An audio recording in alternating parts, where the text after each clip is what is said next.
Hello everybody and welcome back to the third video of our introductory part. Right now what we want to do is install our Kali Linux machine and get it to actually work. Now this is a process that can take a little bit of time since the installation process takes around 30 to 40 minutes on average, but this is something that we need to do in order to actually have our hacking environment set up. So what you want to do is start up your VirtualBox, so just click on the double icon right here. If you didn't install VirtualBox, make sure to check out previous video in order to see how to do that. This installation file, you do not need it anymore, you can just delete it and start up your VirtualBox. So right now we can see that right here we have our Python ethical hacking machine. Basically all you have to do right now is actually add this ISO file to the virtual machine storage before actually starting up the machine with this button. So how can we do that? We can do that by selecting the virtual machine and then going to the settings right here. So right here you will see a bunch of different settings for our virtual machine, such as system settings, display, storage, audio, network, serial ports, USB, and so on and so on. So let us actually go through these settings right here in order to see if everything is correct. So this is something we specified in previous video. This right here is not really important to us. On the system part, you can change your RAM memory if you want once again. If you think you gave it too much or too little, you can change it right here. The processor part is something that we didn't see in the previous video. Basically, this part right here allows you to actually give your virtual machine more CPU cores. For example, it will by default leave your machine on the 1 CPU core. But you can, for example, if you have a really good PC with like 6 or 8 cores, you can just give it 4 or 3 or anything, any number you want. But make sure to not give it too much, as it will leave a little for your main PC. So what I will do, I will just leave it on 1. And this right here is basically the percentage of core being used for your virtual machine. So if you just leave it on 1 and drop this to 50%, for example, what this will do, the virtual machine will only use the 50% of your 1 core, which is not enough. Or maybe it even is, I never tried it. What I will do is I will leave 1 core to be used by our virtual machine, and I will give it 100% of power from that core. The acceleration is something that we do not care about, so make sure to check this if this is okay. This one as well. And next thing we want to do is go to the storage. Here we will add our Kali Linux ISO file. So what we want to do is first of all delete the empty attachment right here. So remove it, remove. And under the controller IDE right here, you will have this disk with a plus right here. All you want to do right now is actually just click on this. So click on the disk with a plus. It will ask you, do you want to choose disk or leave empty? We want to choose the disk that we want to use. And what this disk is basically, it is our ISO file that we want to run as an operating system. So if you can't see it right here, which you most likely won't be able to see it, just click here on the add button right here. It will lead you to your Explorer where you can navigate to the desktop or wherever you saved this ISO file and select it. So it is right here. I will click here open and I will double click it right here. As we can see, right now we have the Kali Linux 2019.1a AMD 64-bit version.iso. Once you select all of that, you can click here OK. The network part of settings we will cover later on after the installation, but for now on we are good to go, so just click here OK. Once you finish that, you are good to go and you can actually start up your virtual machine running Kali Linux. So just click here on this green arrow right here, which says start.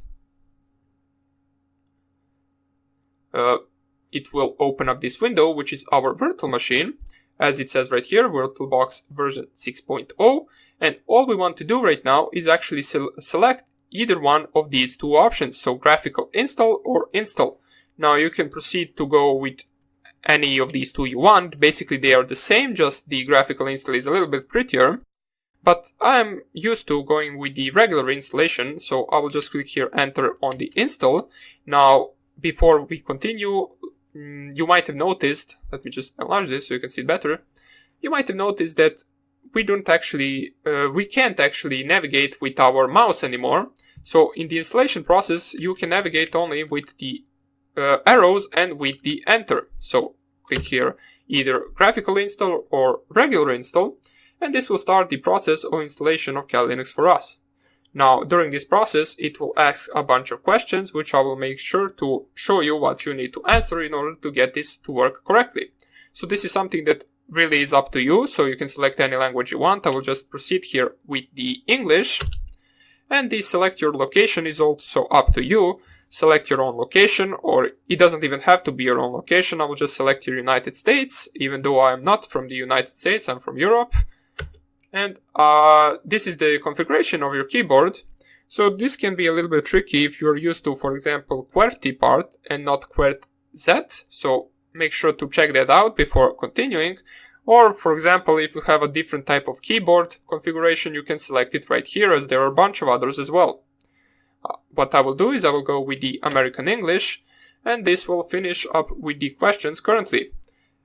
Right now, as we can see right here, it is loading some additional components, so we will let this run.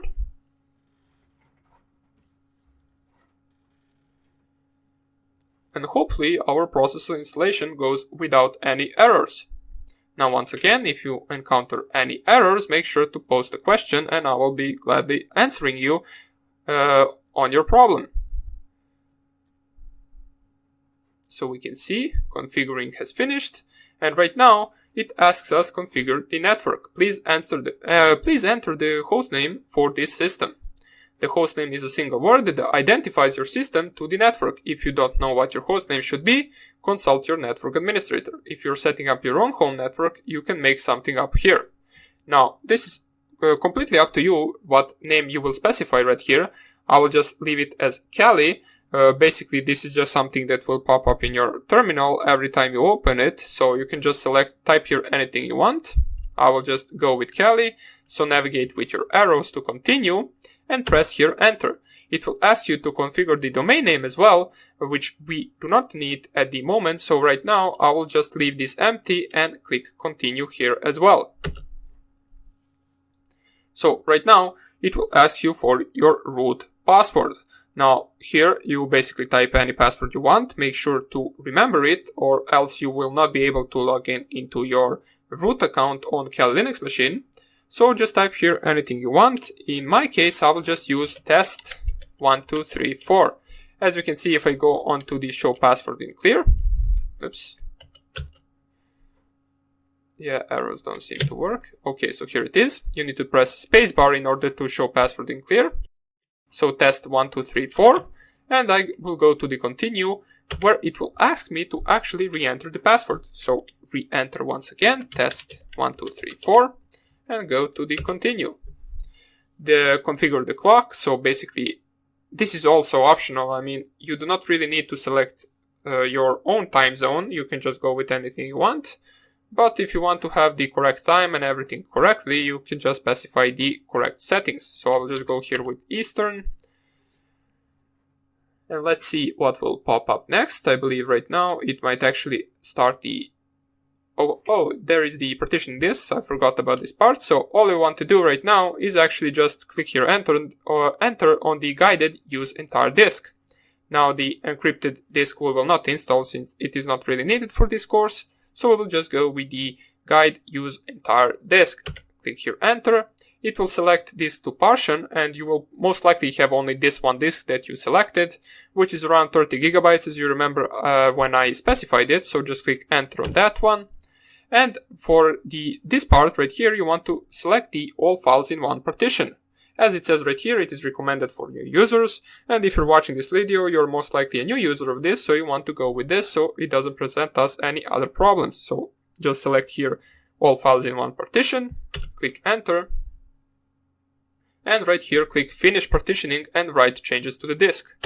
What this will do is it will ask us once again if we are sure we want to write the changes to the disk, as it says right here, if you continue, the changes listed below will be written to the disks. Now don't worry, this is only referring to your hard disk that you specified in the creation of virtual machine, which is only 30 gigabytes if you specified it like me. So this will only change the or write changes to that section of your hard disk. So write changes, yes, and this will actually start the installation itself. So what we will do, we will let this run, and I will see you as soon as a question pops up or anything that we need to answer in order to continue the installation process. So here we are at our first question that popped up, which is the configuration of the package manager. Now it says right here, a network mirror can be used to supplement the software that is included on the CD-ROM. This may also take newer versions of software available. Now what you want to go right here is select here yes, use a network mirror, so click here on yes. And the next part right here is the HTTP proxy information, which we do not really need to specify. So right here we can only just continue without typing in anything right there.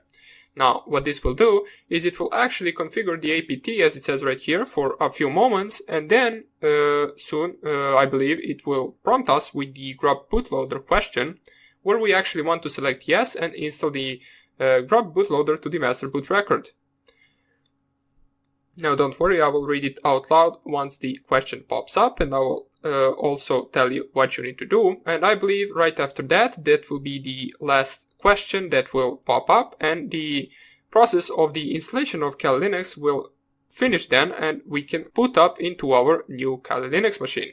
So let's just wait for this configuration of the APT to finish, and then we will continue. So let's wait for this. So here it is. I believe right now it will prompt us with the question. Not really sure why the screen is blue, but hopefully it will go away soon and we will get our question prompted.